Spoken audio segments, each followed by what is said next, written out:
الرحمن الرحيم. السلام عليكم ورحمة الله وبركاته. الحمد لله رب العالمين، والصلاة والسلام على أشرف الأنبياء والمرسلين وعلى آله وصحبه أجمعين. اللهم ربي يسر ولا تعسر يا كريم. اللهم ربي يسر ولا تعسر يا كريم. اللهم ربي يسر ولا تعسر يا كريم. اللهم ربي اشرح لي صدري ويسر لي أمري واحلل عقدة من لساني يفقه قولي. اللهم فقهنا في الدين وعلمنا بالتأويل واهدنا صراطك المستقيم، صراط الذين أنعمت عليهم من النبيين والصديقين والشهداء والصالحين وحسن أولئك رفيقا يا أرحم الراحمين. أما بعد.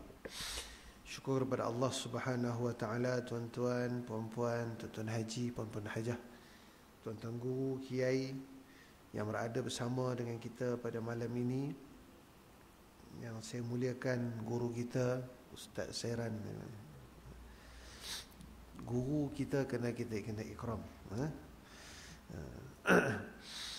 Khususnya mudah-mudahan Allah Ta'ala memberikan kita keberkatan, kemuliaan ilmu, dilindungi dengan taufik dan hidayah Allah Subhanahu Wa Ta'ala, seperti mana Allah Ta'ala melindungi dan membimbing para sahabat Nabi, para salafus salih yang terdahulu, insya-Allah. Amin, Allahumma amin.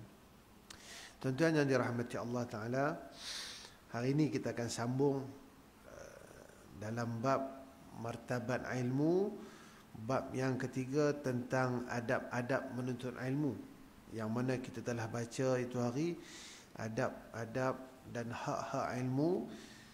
Yang pertama sekali adabnya adalah mempunyai niat dan ikhlas. Kita dah hujahkan itu hari bagaimana pentingnya mendatangkan keikhlasan dalam niat, bagaimana kaedah mendatangkan ikhlas.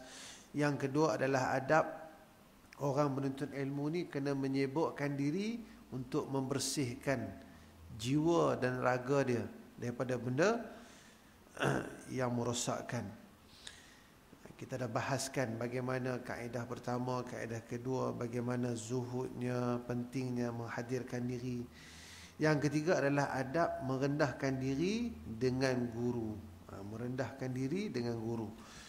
Yang keempat, kita akan masuk pada hari ini adalah melihat guru dengan pandangan kemuliaan. Ini adab yang keempat. Sebab apa kita bincangkan dalam bab adab ni, tuan-tuan? Kenapa pengarang kitab menggariskan adab dan hak ilmu ni? Kerana para alim ulama telah menyatakan, setengah ulama yang muktabar mendatangkan kepada kita, sebelum belajar ilmu, belajar adab dulu. Sebelum belajar ilmu, belajar adab dulu. Sebab apa? Sebab adab itulah yang akan memberikan hafazannya kekal, mudah difahami, akan hasilnya kepada ilmu. Sebab ilmu ni tak sama seperti kita menuai padi, tak sama macam kita tanam padi, tak sama macam kita tanam sawit. Tanam sawit baja cukup, buah dia lebat.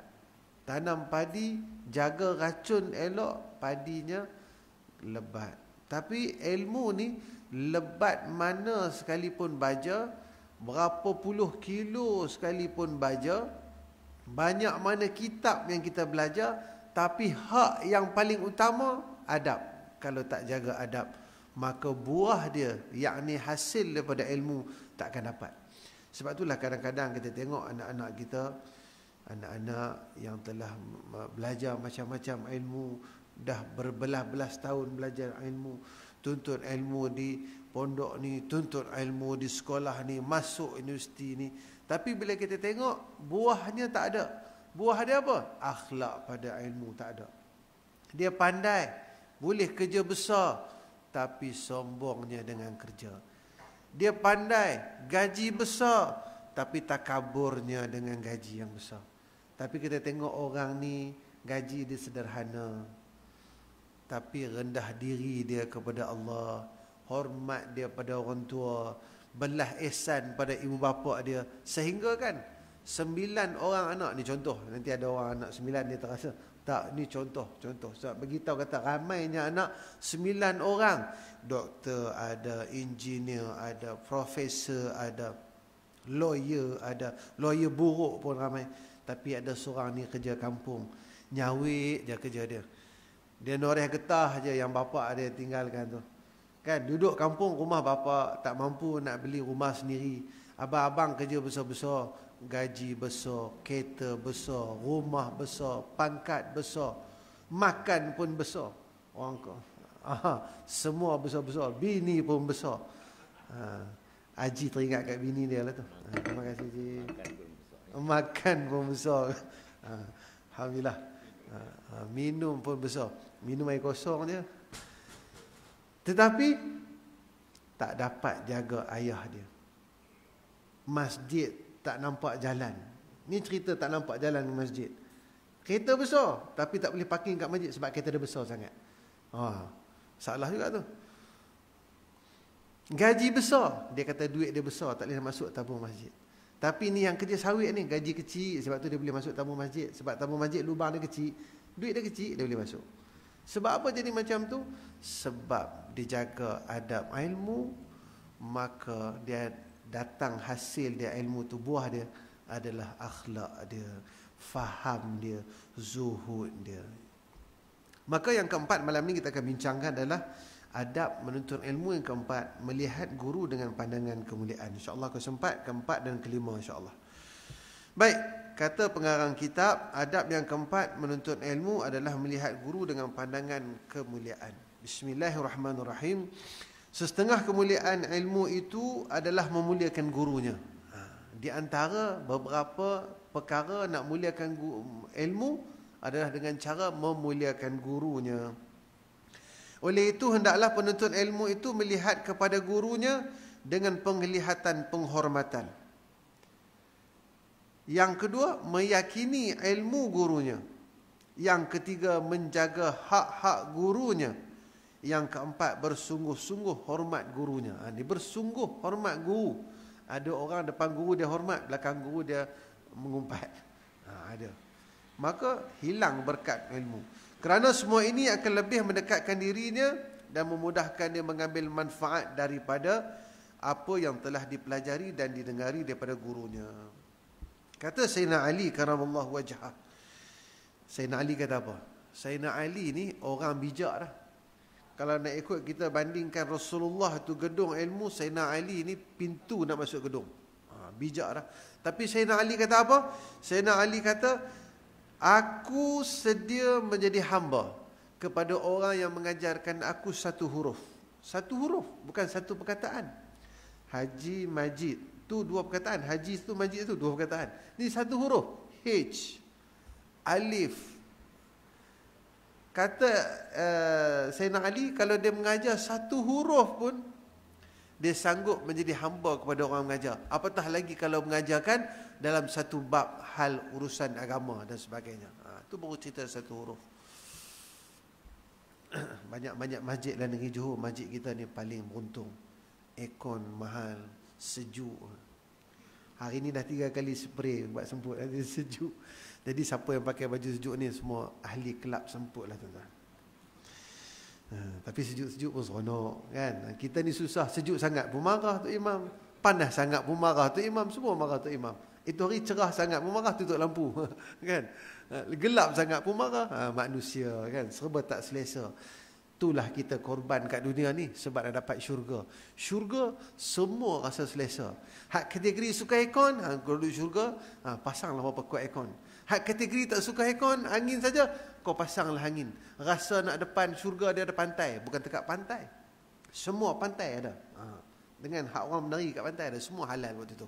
Allah ni je haram, jangan duk tengok. Okey.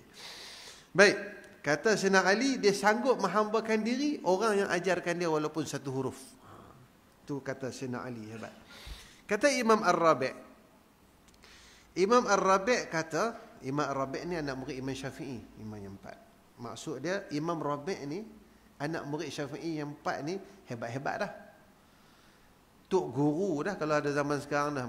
Subhanallah, hebat dah. Pun dia macam mana adab dengan Imam Syafi'i.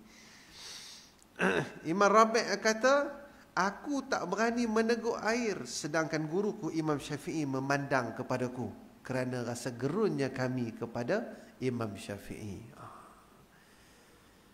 Anak murid hebat ni, tok guru pandang dia, tak berani nak tegur air. Anak murid kita hari ni jangan kata tak berani tegur air. Ustaz, pergi beli air, beli tambah air. Cuba rumah kita pandang dia. Dia tanya, nak kopi ke? Ini rumah lain, bab lain. Rumah, bab lain. Ini bab tuntut ilmu. Baik, kata Ibn Ruslan rahimahullah ta'ala, dia kata apa? Dia kata ulama-ulama terdahulu, ulama-ulama yang muktabar dahulu, dia mengambil berat tentang guru yang mengajar mereka. Mereka cukup memberatkan menghormati guru-guru ini. Kata mereka cukup mengambil berat menghormati guru-guru ni. Dua perkara mereka lakukan. Yang pertama, mereka dalam majlis ilmu, mereka jaga adab dalam majlis dengan guru. Nombor satu. Nombor dua, mereka akan layan guru mereka sehabis baik. Waktu dalam majlis, mereka akan jaga adab dengan guru mereka. Macam tuan-tuan hari ni lah, tengok saya macam nak makan, tu jaga adab. Baik, pergi kat mana? Tak. Seorang malaikat. Majlis ilmu malaikat ramai. Kan saya seorang dengar dia. Tak ada? Keras sungguh masjid kita ni ada bunyi. Yang kedua, mereka melayan kepada guru mereka. Macam mana haji yang air tadi kan. Patut saya boleh ambil sendiri. Boleh pun. Saya dengan haji, saya lagi muda. Tapi haji dia layan guru dia. Tapi saya tengok, belum tentu saya mulia daripada haji. Sebab tengok wajah haji bercahaya-cahaya. Wajah saya ni gelap. Sebab apa? Cahaya ni adalah sifat ilmu. Orang yang banyak ilmu, Allah cerahkan muka dia. Jangan nanti pakai yang mahal-mahal tu kan, Datuk Vida ke apa semua tu kan. Orang yang banyak ilmu, wajah mereka bercahaya. Sebab itulah kita tengok orang yang datang masjid ni semua pakai mask, nak jaga cahaya dia jangan keluar. Gurau tuan. Baik, Imam Khatib yang banyak mengarang dan menukilkan kisah-kisah tentang orang-orang yang menuntut ilmu, para salafus salih. Dia kata satu hari Mughirah, anak murid kepada Imam Nakai. Mughirah dia kata apa? Kami gerun dengan guru kami Imam Ibrahim An-Nakai ni macam kami takut kepada para penguasa-penguasa. Dia takut kat guru dia tu. Macam mana takut kita bawa kereta, lesen tak ada, nampak-nampak kereta JPJ dulu. Dia punya gelabah berpeluh oleh macam. Macam tu nak bagi tahu. Imam Al-Mughirah, dia punya gerun kat guru dia. Kita hari ni ada macam tu bila kita tengok tok-tok guru kita, tuan-tuan guru, pak-pak kiai. Tak ada. Sebab apa? Kita kurang menghormati guru. Nabi pernah sebut tuan-tuan. Nabi pernah berdoa, Nabi SAW pernah berdoa dalam satu hadis. Nabi kata, ya Allah, janganlah sampai aku menemui satu zaman, sampai zaman tu ada orang tak hormat, tak ikut orang-orang alim, sehingga mereka tidak segan dengan akhlak mereka kepada orang-orang alim. Nabi doa, janganlah aku sampai satu zaman, kata Nabi, yang pada satu zaman tu akan ada orang dia tak jaga akhlak dengan orang alim. Mereka tidak segan dengan para orang alim, kata Nabi. Nabi kata, hati mereka ini ibarat orang asing, makan macam orang beriman. Takut tuan-tuan. Dia dah kata dia orang Islam, mengucap kalimah syahadah, pergi semayang masjid, tapi bila tengok berhadapan dengan orang alim, dia buat tak endah. Orang alim ni maksud orang yang bawa amanah ilmu, tok-tok guru, tuan-tuan kiai. Dia akhlak dengan para alim ulama ni, dia buat tak endah. Nabi doa ni, Nabi tak sanggup tengok zaman tu. Sebab apa? Sebab ulama ni, disebutkan juga Nabi dalam satu hadis qudsi, Allah kata, Nabi sabda, Allah kata ulama ni adalah wali-wali aku. Wali-wali aku, Allah kata. Ni wakil sultan datang. Kita boleh buat terjal ke wakil sultan datang? Mana boleh. Walaupun dia orang biasa, tapi dia wakil sultan, kita kena hormat dia. Ini bukan dekat wakil sultan, wakil segala sultan. Sultan segala sultan, Allah Azza wa Jalla. Wakil dia adalah para alim ulama. Tapi orang sekarang kalau dengan para alim ulama, dia boleh buat main-main. Dia panggil ular dalam semak lah. Ular membelik lah, apa pandai dia buat lagu macam-macam kan. Yang artis-artis pula dia tak berani marah pula, takut kena saman kan. Tapi dengan ulama dia boleh main-main. Itu tanda dia tuan-tuan, kita dah sampai sangat dekat dengan Yaumul Qiyamah. Dekat dah, tapi tak tahu tarikh bila. Dekat sangat dah. Nak tengok tanda dia, di antara tanda kecil yang dia angka besar, yang Nabi doa ni lah. Nabi doa, Nabi tak sanggup tengok sampai satu zaman nanti ada orang mereka tidak jaga akhlak mereka dengan para alim ulama. Cuba kita tengok tuan-tuan, diri kita ada tak benda tu? Kadang-kadang kita ni antara orang biasa guraunya, antara kawan guraunya, tapi dengan alim ulama macam mana adab kita. Kita jangan tengok orang, kita tengok diri kita. Sebab apa? Kita takut termasuk golongan yang Nabi doa tadi. Mana tahu termasuk golongan tu, Nabi doa tak sanggup jumpa zaman tu. Berarti apa tuan-tuan? Berarti Nabi tak mau tengok orang macam ni. Kalau Nabi tak mau tengok, kita boleh jumpa Nabi kat mahsyar besok. Orang yang macam ni lah adab dia dengan alim ulama. Agak-agak dekat akhirat mahsyar besok, Nabi nak jumpa kita tak? Na'udzubillah min zalik. Artis boleh dilayan baik, bubuh gambar artis kat rumah dia. Ini bukan cerita orang sini lah, ni tempat lain lah. Dia punya minat artis, orang sini dia tak minat artis. Orang sini minat Pok Ye, lain macam. Tapi nak bagi taunya, bila gambar artis dia boleh kenal. Zaman sekarang kan ada Instagram. Dia tahu artis pagi tadi sarapan kat mana? Mi Bandung. Bangunan Mara, sate Mi Bandung. Makan malam kat mana? Parik Jawa, asam pedas Kak Ani, dia kata. Kak Ani minta roti sikit. Dia boleh tahu malam-malam ngeteh kat mana. Malam dia ngeteh warung depan Surau Pek Wahid, dia kata. Sebab apa? Dia follow pergerakan para artis, punya minat. Tapi dia tak follow apa pagi Nabi suka, apa petang Nabi suka. Ramai orang tak tahu siapa yang subuhnya Nabi suruh kita berzikir la ilaha illallah wahdahu la syarikalah lahul mulk wa lahul hamd yuhyi wa yumit wa huwa ala kulli syai'in qadir. Bukan banyak, 10 kali. Dia tak tahu siapa yang baca tu Nabi suruh sangat. Siapa baca 10 kali lepas subuh, Allah akan jaga dia, malaikat jaga dia sampai maghrib. Maghrib pula siapa baca 10 kali, malaikat jaga dia sampai subuh besok. Sebab itulah orang yang main masjid ni sentiasa Allah jaga. Walaupun dia lupa baca sendiri, imam membaca Astaghfirullahaladzim 3 kali. Lepas tu dia ikut imam. La ilaha illallah wahdahu la syarikalah lahul mulk wa lahul hamd yuhyi wa yumit wa huwa ala kulli syai'in qadir. Dia baca, malaikat jaga dia. Lepas tu keluar start motor, baru nak keluar, tam. Contoh ni bukan doa, contoh. Tak ada pun yang berlaku kat mana-mana. Kalau keluar baru nak start enjin tak hidup. Bilal kata, kenapa enjin motor aku tak hidup pula dah? Dia buat hal pula dah. Tengok orang depan, pum, putus kaki. Lambat sikit je sebab motor. Lepas tu baru hidup motor dia. Hidup pun. Bayangkan kalau hidup tadi, mungkin kita 3 saat kat depan tadi. Tapi sebab apa? Keberkatan zikir tadi Allah jaga. Kita duk marah motor tak hidup. Macam dia kata motor ni nak kena boh lilin, beli lain. Nak beli apa? PKP ni kedai pun tutup, dia tak mau jual motor. Rupanya Allah jaga. Jadi jangan bersangka buruk dengan motor kita. Bila lah jangan buang motor bila start tak hidup. Simpan banyak-banyak. Tu jaga adab. Nabi doa. Baik, tuan-tuan yang dirahmati Allah.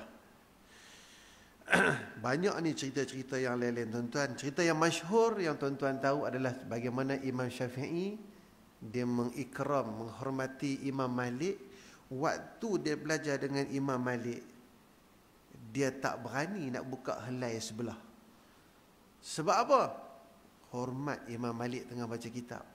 Imam Malik terpusing kalian sikit baru dia buka pelan-pelan. Macam tuan-tuan, saya buka muka surat sebelah, tak ada seorang pun buka muka surat lain. Macam Imam Syafi'i tuan-tuan. Tapi saya tengok kitab apa pun tuan-tuan tak buka muka surat sebelah. Lagi baik daripada Imam Syafi'i tuan-tuan, saya tengok. Baik, ada satu kisah tuan-tuan, bagaimana Imam Malik sewaktu Imam Syafi'i sedang tasmi' ilmu dengan Imam Malik. Imam Syafi'i baca kitab, Imam Malik duduk dengar. Imam Malik kata dekat Imam Syafi'i, "Kamu, aku lihat di wajah kamu ada cahaya," kata Imam Malik. Dia nampak kat Imam Malik ada cahaya. Adakah muka Imam Malik ada cahaya tuan-tuan? Adakah keluar cahaya lampu tu 12 volt lampu Kalimantan? Tak ada. Tapi nak bagi tahunya bercahaya tu, Imam Syafi'i baca, dia ingat, dia faham, lekat dalam hati dia. Maka kata Imam Malik, ilmu itu datang disebabkan kamu tinggal maksiat. Lebih kurang macam tu ayat, saya tak ingat cerita dia. Maksud dia, Imam Malik kata ke Imam Syafi'i, kamu mudah ingat sebab kamu tinggalkan maksiat. Maka jagalah, jangan bagi hilang cahaya ini, jangan buat maksiat. Itu di antara. Yang ni kita belajar adab. Yang tu adalah kaedah nak bagi ingat ilmu, jangan buat maksiat. Maksiat ni bukan saja beromen, berzina. Itu maksiat yang besar. Kita kalau sebut maksiat, kita faham itulah sebab apa? Pejabat agama, jabatan unit pencegah maksiat. Pergi Tanjung Mas tangkap orang, kita ingat tu je maksiat. Buang sampah pun maksiat. Tengok TV waktu al-kuliah, ibadat. Berhenti al-kuliah, iklan jual shampoo. Shampoo tu tak maksiat, tapi orang yang bersih rambut pakai shampoo tu maksiat. Nak jual shampoo botol satu je, tapi dia punya rambut tu panjang lain macam, 3-4 orang duk cuci rambut dia. Tapi tuan-tuan perasan tak sekarang ni? Saya tengok tu, saya tahu tu ramai senyum. Sekarang ni dia jual shampoo pun dia dah pakai tudung lah. Sebab apa?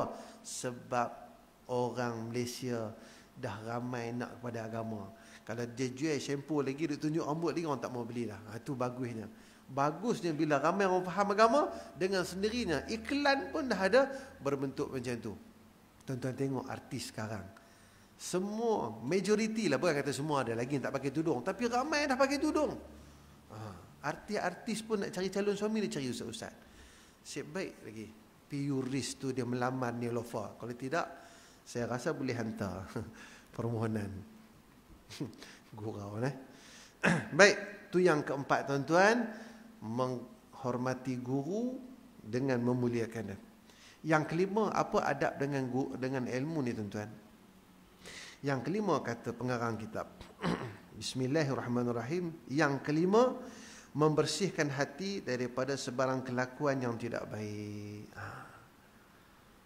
Adab yang kelima, nak ilmu terlekat, faham dan ada hasil. Ada hasil ni, tuan-tuan jangan salah faham. Bukan maksud ada hasil ni kita datang kuliah maghrib, besok tu jadi ulama'. Tak. Para alim ulama' nak jadi ulama' belajar mondok berpuluh-puluh tahun. Masuk pondok ni 10 tahun habis kitab, pergi pondok lain pula. Habis pula pergi petani pula. Mondok kat petani kitab. Habis pula pergi kat Pakistan pula. Lah kali baru habis semua kitab, baru nak mula mengajar, mati pula dah. Sebab apa? Hidup dia dalam ilmu. Kita hari ni macam saya lah kan, tak payah mondok panjang-panjang, baru beli kitab dah jadi tok guru dah. Sebab apa? Ilmu tak ada.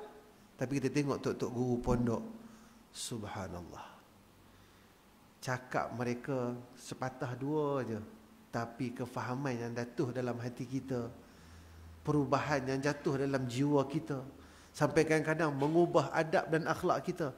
Kerana apa? Ilmu yang mereka berikan kepada kita tu sepatah ayat je pun, tapi bahasa anak muda dia kata apa? Sentap lah, berubah perangai tu. Berubah perangai tu. Subhanallah. Saya nak cerita pengalaman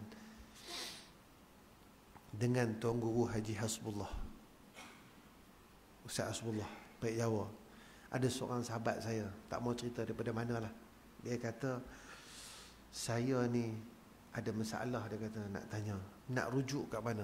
Saya kata jom aku bawa tok jumpa tok guru aku. Dia ada lebih kurang 5 perkara yang dia nak tanya. Saya pun telefonlah Ustaz Kamal, tanya Ustaz Kamal, Ustaz Hasbullah ada tak? Dia kata tak apa, sekejap lagi main lepas zuhur, dia kata jumpa kat madrasah. Jadi main zuhur bawa dia pergi. Sampai-sampai sekejap Ustaz Hasbullah sampai. Salam, tanya khabar. Lepas tu kenalkanlah ni sahabat saya Ustaz. Dia nak tanya sikit pandangan.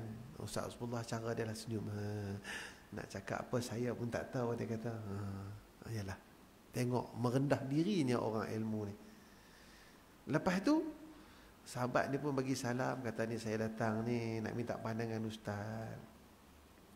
Apa-apa sajalah. Tak terkata apa dia. Nak bagi tahu masalah tu tak tercakap. Ustaz Hasbullah pun kata, saya pun tak tahu apa. Lepas tu Ustaz Hasbullah cerita. Dalam dia duduk cerita tu, lebih kurang dalam 15 minit.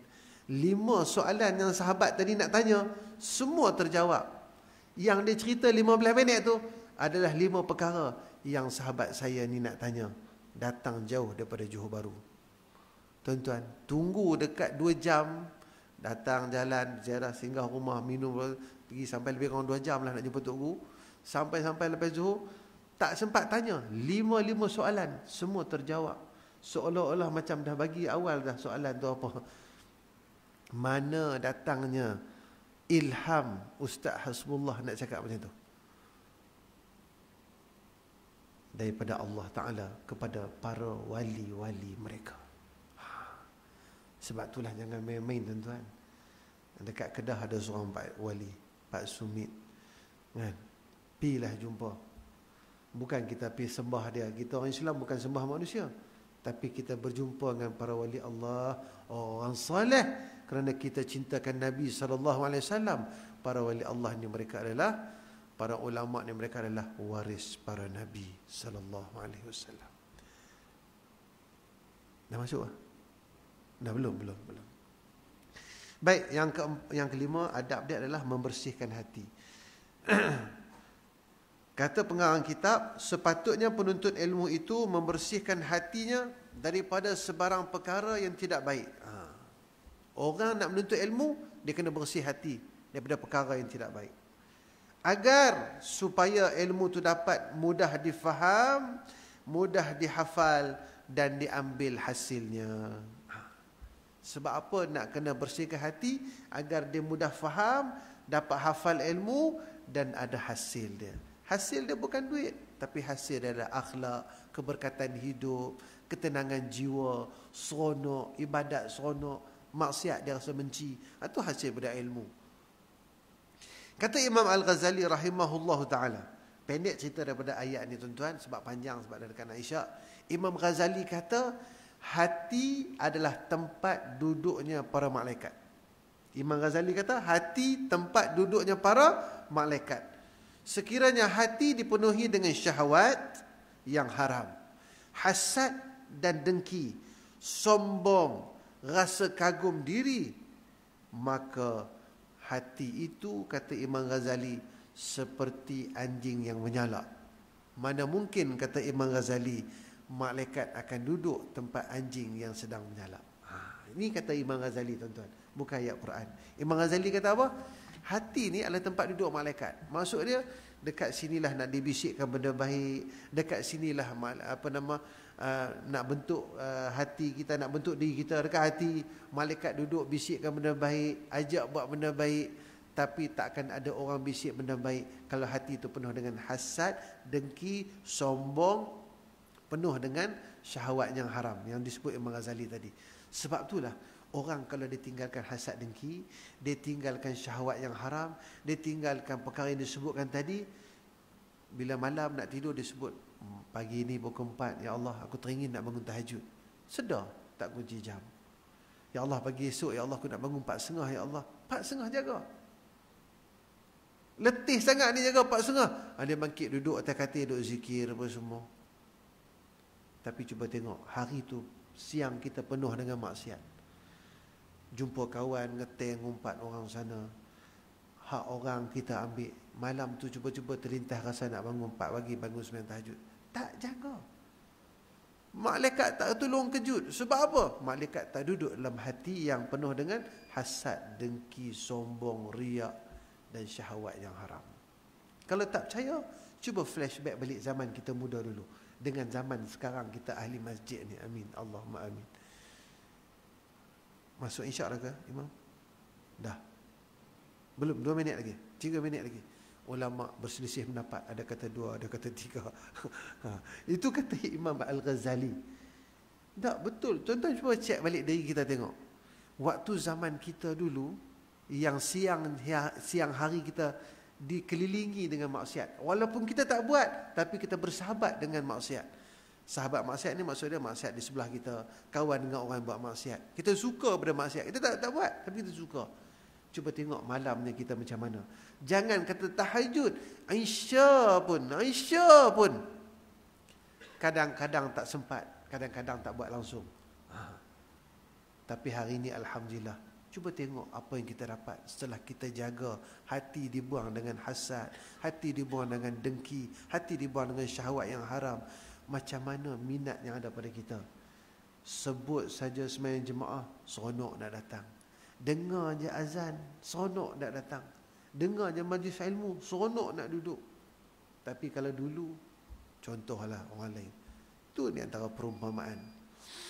Dan kata Imam Ibnu Jamaah, penangan yang kedua, tuan-tuan yang dirahmati Allah, sebelum azan Isyak, telajak sikit tak apalah. Kata Imam Ibnu Jamaah rahimahullah ta'ala, dia kata, hendaklah penuntut ilmu itu bersihkan hati dia daripada menipu, hasad, dengki sama, dan akidah yang rosak. Imam Ibnu Jamaah kata, yang 2 tadi saya tak nak cerita. Sebab apa dah diceritakan Imam Ghazali, saya dah hurai. Tapi Imam Ibnu Jamaah kata, kalau nakkan ilmu tu berkat, bersihkan hati daripada akidah yang rosak.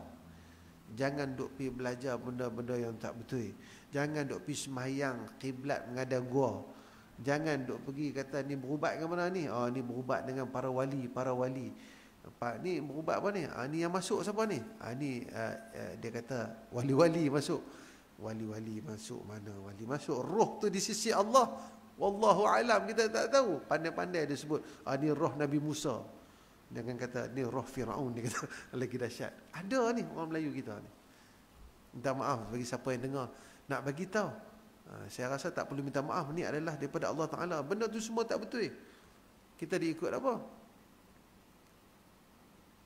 Minta maaf sebut kita sampaikan. Kalau ada kawan-kawan kita duk cerita, ni contoh dalam terkejut. Tak apalah, kita azan dulu, insya-Allah. Nak sambung ke ada berhenti tak ni? Sambung. Kalau sambung kena minum air. Bismillah.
maqamil mahmud alladhi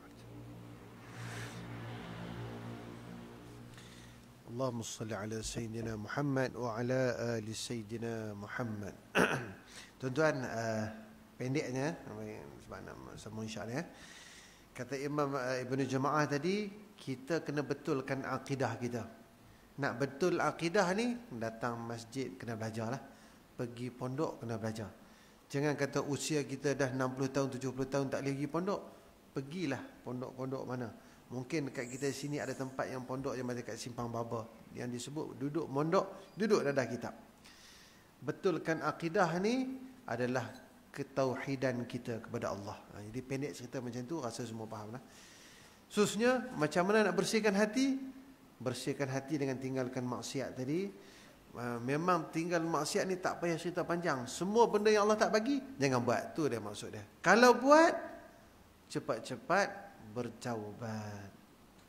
Cepat-cepat bertaubat. Dan seterusnya kata ulama yang lain, dalam bab nak jaga hati menuntut ilmu ni, jangan ada bersangka buruk dengan guru, kerana ia boleh menyebabkan hati kita menjadi bebal. Jangan ada bersangka buruk dengan guru, kerana dia boleh menyebabkan hati kita menjadi bebal. Maksud dia ilmu tak masuk, mantul kata orang muda. Jangan bersangka buruk dengan guru, walaupun guru itu ada sifat buruk. Imam Asy-Syafi'i pernah tegur Sufyan Unayyah, seorang ulama yang garang dekat murid dia. Kata Imam Syafi'i, wahai Sufyan, kenapa kau begitu garang dengan anak muridmu? Maksud dia marah, dia tengking. Kata Sufyan kepada Imam Asy-Syafi'i, bodohlah mereka yang meninggalkan sesuatu yang bermanfaat kepada mereka hanya sebab dengan sifat burukku. Maksud dia apa? Dia orang ni kalau dia orang tinggalkan majlis ilmu dengan aku, dia berguru dengan aku, kata Sufyan kat Imam Syafi'i, dia orang termasuk orang bodoh lah. Rugilah. Sebab benda ni manfaat. Disebabkan sedikit je sifat buruk aku, kata Sufyan. Sifat buruk tu apa? Tengking, marah. Kerana apa tuan-tuan? Kerana sudah menjadi satu sunnah menuntut ilmu. Sudah menjadi satu kelaziman menuntut ilmu. Guru dia akan berlaku tegas benda yang tak betul. Macam sekarang berlaku kata viral kat Facebook lah, internet kan. Guru marah anak murid, saman guru. Tu guru kat sekolah. Guru pondok tuan-tuan, guru kami kat pondok lagi garang. Kalau boleh nak masuk masjid ni sebelum tok guru sampai. Kalau tok guru dah sampai tu memang dia tutup pintu, ataupun dia kata hang packing bag pergi balik. Tapi tok guru tak cakap orang putih lah, dia kata siap barang balik. Sebab apa? Adab tu, datang jangan lambat pada guru. Maka ketegasan dan kegarangan guru itu mungkin sedikit yang tidak elok, tetapi kita tak boleh nampak kat situ, sebab itu adalah sifat buruk dia, tapi yang disampaikan adalah satu yang manfaat. Maka kena bersihkan hati kita benda tu. Yang ni yang ramai susah nak bersih ni. Dia belajar bertahun-tahun dengan guru dia, kerana satu perkara aib yang ada pada guru dia menyebabkan semua ilmu yang ada pada dia sumpah serana, hilang berkat terus. Sebab fitrah manusia, kata orang Jawa, mana ada bumi tak ditimpa hujan. Kata orang Jawa. Betul ke tidak? Tapi lebih kurang macam itulah menutup pada malam ni tuan-tuan. Kalau nak hati kita bersih, daripada hati bersih untuk terima ilmu, adab yang kelima tadi yang kita sebut tadi lah, buangkan hasad, dengki, syahwat yang haram, tinggalkan akidah yang rosak, yang pesong. Kita duk rasa akidah kita betul lah, tapi ada benda juga yang tak betul. Kepercayaan tahayul. Contoh, ni nak buat majlis kenara ni, kerja kahwin ni, cantik dah panggil imam baca doa selamat, elok dah panggil yasinan malam ni orang perempuan. Lagi apa lagi? Sedekah, akikah kan lagi. Dah elok dah, tambah akikah 2-3 ekor kambing. Tengok ni musim hujan ni, kau pergi jumpa Pak Mit, buat apa? Minta tolak hujan. Oh, hujan tu boleh tolak pakai remote control ke apa tuan-tuan? Kan? Dia pun lambunglah spenda naik atas bumbung. Jangan tegur, spenda tu jangan buang, nanti hujan. Mana mungkin spenda boleh tahan hujan punya besar tuan-tuan. Itu kadang-kadang kita rasa nak buang susah. Sebab apa? Dah turun-temurun. Ini lagi satu ni. Ni kenapa berlaku gempa bumi ni? Bumi bergegar. Dia kata lembu terlengoh. Dia kata kepala dia lengoh tu, tanduk dia gerak sikit. Sebab bumi ni dia kata atas tanduk lembu. Mana mungkin bumi ni atas tanduk lembu? Tuan-tuan, lembu adalah kepercayaan Tuhan bagi agama Hindu. Nak bagi taunya, lembu tu dia pegang bumi. Nak bagi tahu kuasa dia tu. Tuhannya lembu tu. Bumi tu dah atas kepala dia je. Dah kali kedua bunyi ni, kita kena berhentilah. Jadi tuan-tuan, kepercayaan turun-temurun yang mana tak berlanggar dengan syarak boleh diterima. Tapi yang mana yang berlanggar dengan syarak, hukum dia haram, syirik. Tapi apa saya cerita ni mungkin dah tuan-tuan dah tahu dah. Tapi nak bagi tahunya yang dengar dekat Facebook ni, ramai yang duk rasa, ustaz, benda ni kan kepercayaan. Mak saya bagi tahu. Iyalah mak kau bagi tahu, tapi benda tu salah.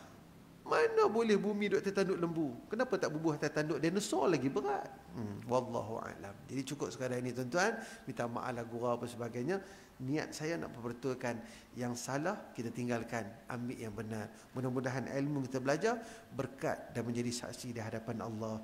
Mudah-mudahan menjadi asbab rahmat Allah diberikan kepada kita, isteri, suami kita, anak-anak, kaum kerabat keturunan kita, ibu ayah kita. Amin Allahumma amin. أقول قولي هذا وأستغفر الله لي ولكم والسلام عليكم ورحمة الله وبركاته. بسم الله الرحمن الرحيم. الحمد لله رب العالمين والصلاة والسلام على أشرف الأنبياء والمرسلين وعلى آله وصحبه أجمعين. اللهم فقهنا في الدين وعلمنا بالتأويل واهدنا صراطك المستقيم. اللهم ربنا آتنا في الدنيا حسنة وفي الآخرة حسنة وقنا عذاب النار والحمد لله. تقبل الله منكم.